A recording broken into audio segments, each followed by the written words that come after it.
nothing without my work. With my hands I softly weave little dreams in every bead.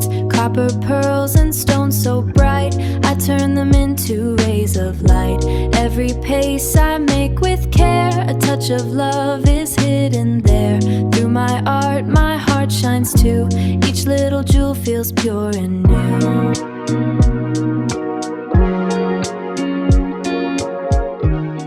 Hi everyone, welcome to Laila's Creations Jewelry.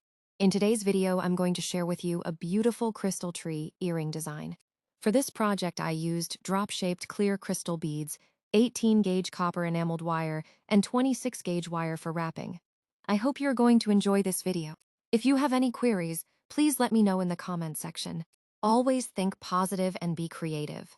Have a nice day. Thank you.